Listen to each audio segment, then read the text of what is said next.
Y a-t-il quelque chose dans le monde qui devrait être une priorité plus élevée que sa propre famille? Écoutez l'histoire d'un homme qui met sa propre commodité et ses sentiments en premier et qui a fini de manière pitoyable. Dis Bilam, je suis une femme au foyer de 35 ans, occupée tous les jours à travailler à temps partiel, à faire le ménage et à élever un enfant. Mon mari Lucas est un employé de bureau ordinaire et nous avons notre fille Zoé, âgée de 4 ans. Elle est notre princesse. Ma fille grandit bien et j'ai l'impression que nous avons une vie parfaite ensemble. Notre mariage est relativement heureux et je n'ai aucune plainte à faire sur mon mari. Je pensais que nos jours continueraient d'être paisibles. Mais ma vie quotidienne a été perturbée par un événement particulier. Quoi? Ta sœur est enceinte? La nouvelle m'a pris par surprise, parce que ma belle-sœur avait toujours dit qu'elle resterait célibataire pour le reste de sa vie et qu'elle se consacrerait à son travail. Elle était ce qu'on appelle une femme de carrière et je la respectais secrètement pour cela. Sauf, comment est-il? Y aura-t-il bientôt un mariage? Quand j'ai demandé à mon mari, il m'a regardé comme s'il était mal à l'aise de répondre.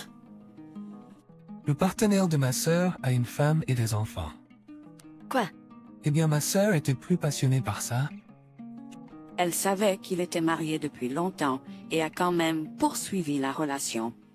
Puis elle a découvert qu'elle était enceinte et y a disparu. Alors, elle a décidé d'avoir le bébé seule. Oh, c'est comme ça? C'est beaucoup à gérer, hein? Pour être honnête, en tant que femme mariée, j'étais un peu mal à l'aise qu'elle ait une relation avec quelqu'un qu'elle savait être mariée.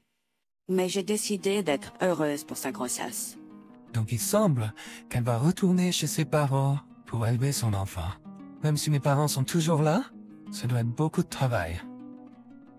Je pense aller la voir jusqu'à ce que les choses se calment, tu sais.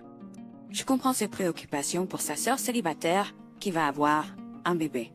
C'est pourquoi j'ai accepté la proposition de mon mari. D'accord, fais-moi savoir si je peux faire quelque chose. Merci, j'apprécie. Tu t'occupes de Zoé pour moi, s'il te plaît. Je suppose que mes parents et moi seront suffisants pour gérer la situation. J'ai été un peu touchée que mon mari soit une personne vraiment gentille. Je savais qu'il était un bon père. C'est ce que je pensais à l'époque.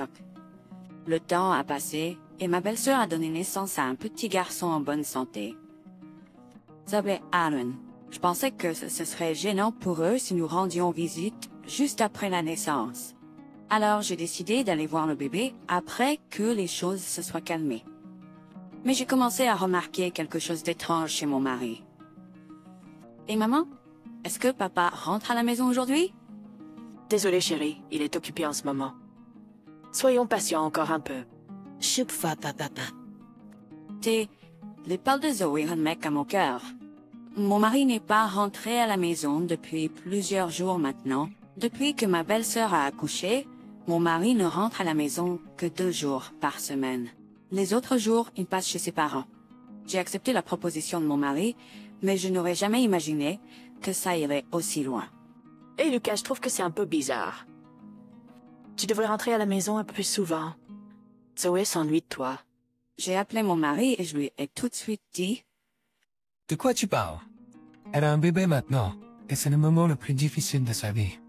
Mon mari s'est énervé, disant que j'étais égoïste, et a passé le téléphone à ses parents. Bonjour Camille. Je suis désolé, mais nous venons d'avoir un nouveau-né. Si tu avais aussi un enfant, tu comprendrais, n'est-ce pas? C'est vrai, tu sais que notre fille n'a pas de mari. Pourquoi ne montres-tu pas un peu de compassion?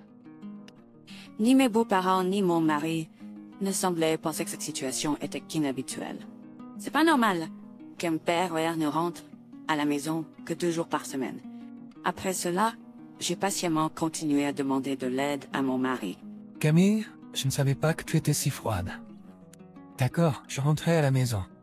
Et regarde, il a commencé à rentrer à la maison, sauf en semaine, mais clairement il n'était pas heureux.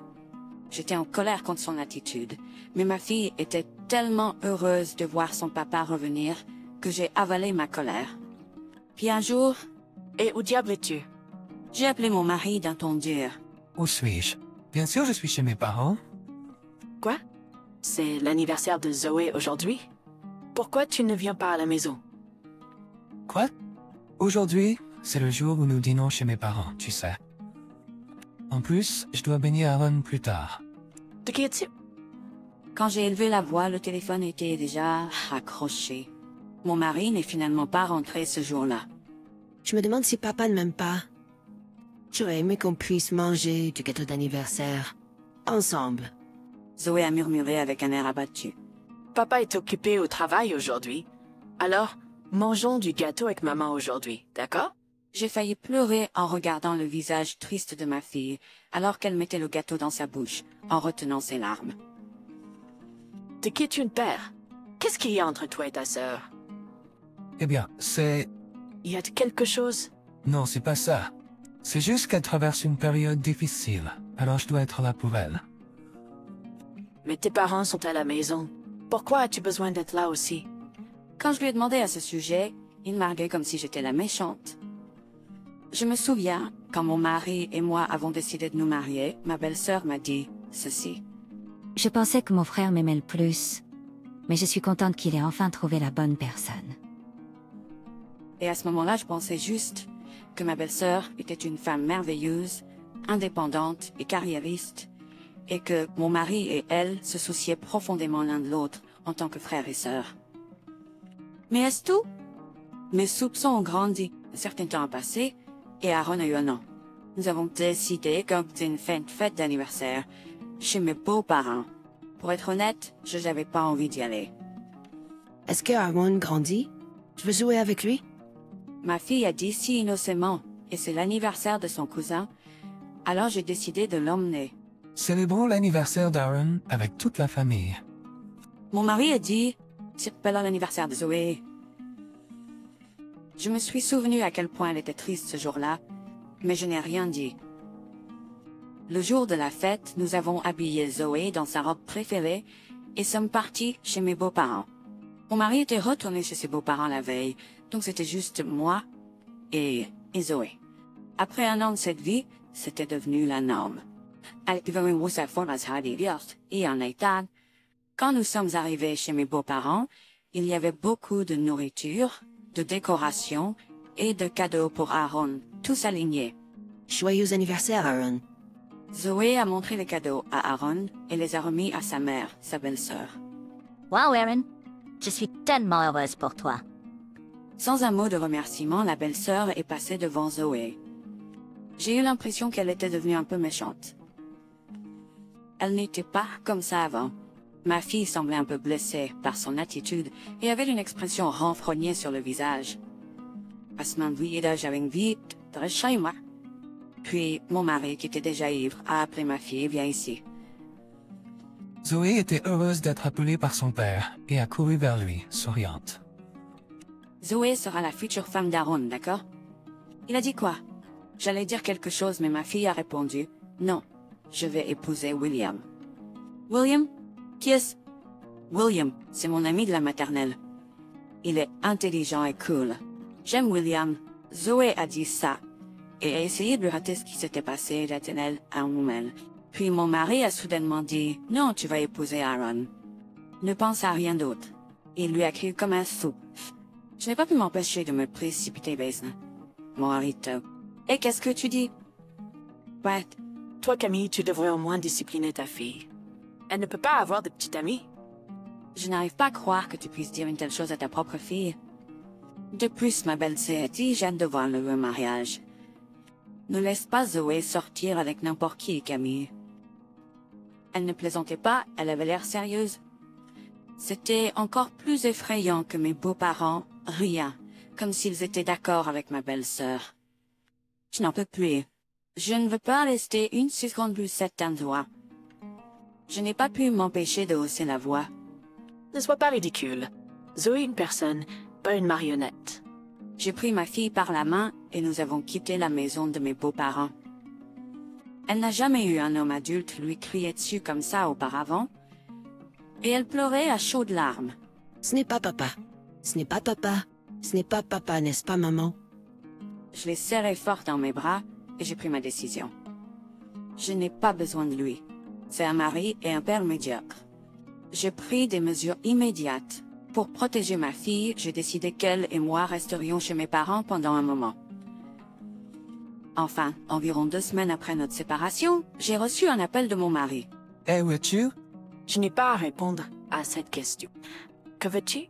Je n'arrive pas à croire qu'il ait découvert que nous avions déménagé après 2 semaines. Je suppose que cela signifie qu'il n'est pas rentré du tout. Après tout, il ne se soucie pas de moi, ni de notre fille. Qu'est-ce qui ne va pas chez toi?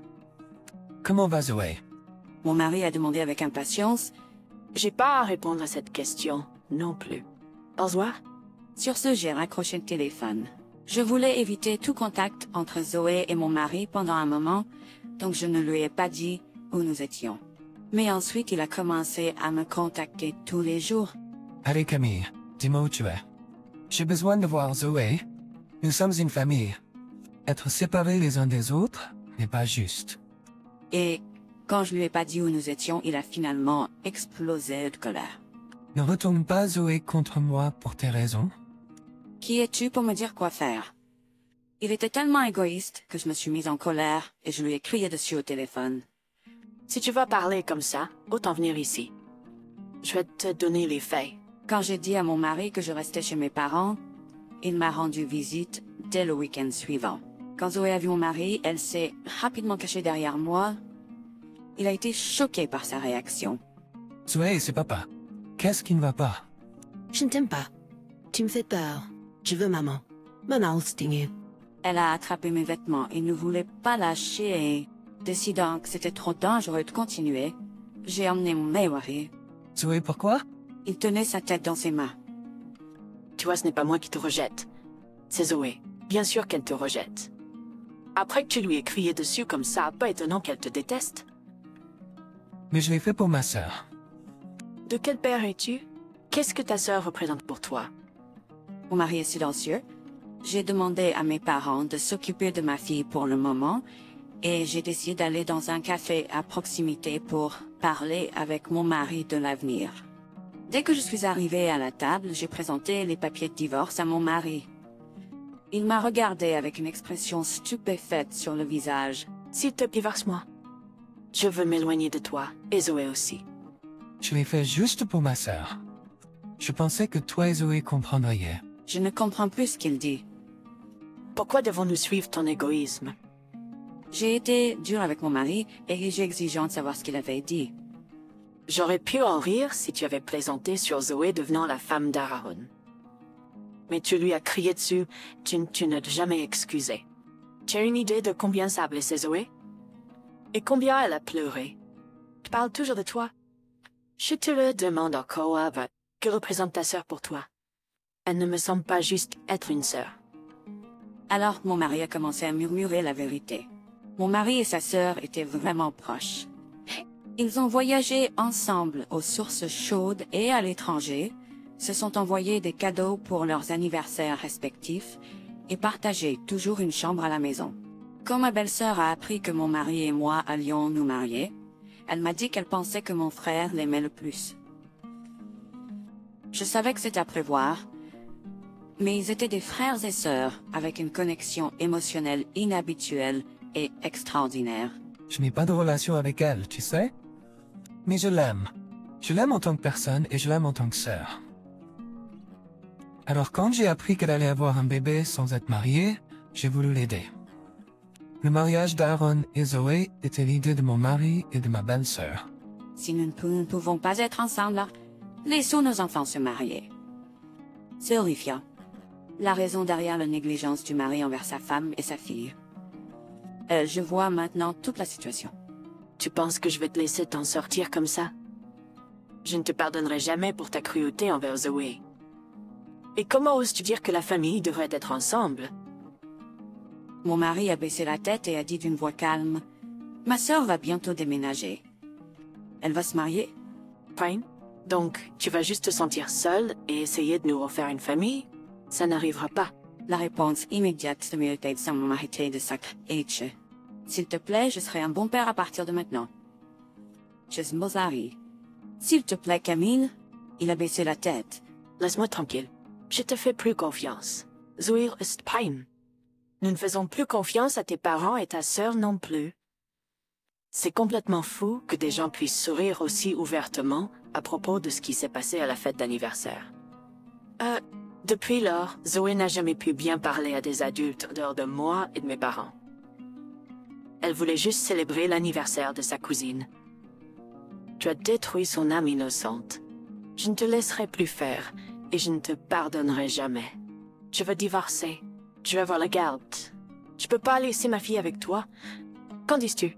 Je viens de couper complètement la ligne de vie de mon mari. Au revoir. Je l'ai dit froidement. Je ferai tout ce que je peux pour ma fille. Je l'ai toujours fait et je le ferai toujours. Je suis devenue mère avec cette détermination. Après cela, mon mari et moi avons divorcé. J'ai obtenu la garde de ma fille et il me verse une pension alimentaire mensuelle. Après le divorce, il est retourné vivre chez ses parents. Je suppose que la séparation d'avec sa fille a été très difficile pour lui car il a commencé à manquer beaucoup de travail et a finalement démissionné. Il est maintenant sans emploi et reclus. Je le sais, car ses parents ont la gentillesse de me tenir informé de ce qui se passe avec lui. S'il vous plaît, donnez-lui une chance. C'est quand même le père de Zoé. Je vais pas me remettre avec lui. Si je le faisais, il n'y aurait aucun intérêt à divorcer. Il l'a bien cherché. Ce n'est pas juste qu'il vienne pleurer maintenant. Il doit y avoir une autre raison pour laquelle mon mari est dans un état aussi mieux et pas seulement le divorce. Ma belle-sœur, avec qui il a une relation inhabituelle, a déménagé. Au fait, ma belle-sœur est mariée au père d'Aaron, l'homme avec qui elle a eu une relation adultère. Il a divorcé de sa femme et s'est remarié avec ma belle-sœur et a été contraint de verser une somme considérable de pension alimentaire à son ex-femme. Sa sœur est également dans une situation financière difficile. Eh bien, elle voulait l'épouser. Même si elle devait en payer le prix, je suppose que c'est bien. Mais j'ai entendu dire que leur mariage se détériore rapidement en raison de leurs difficultés financières. L'argent est serré et la fin typique est proche. Quant à moi, j'ai quitté mon emploi à temps partiel après le divorce et j'ai trouvé un emploi à temps plein. J'élève ma fille avec l'aide de mes parents. Savoir que ma fille est heureuse et profite de la vie me rend en tant que mère heureuse. Je suis contente de l'avoir eue et je suis reconnaissante envers mon ex-mari de m'avoir donné cet enfant. Pour mon anniversaire, Zoé a fait un gâteau avec ma mère et m'a écrit une lettre. Merci pour tout, maman. Tu me rends si fière de toi. Je t'aime. Ma fille me serre dans ses bras. Merci. Je t'aime aussi, Zoé. Je ferai n'importe quoi pour elle. Je surmonterai tout. Une mère ne peut pas se reposer pour protéger le sourire de sa fille.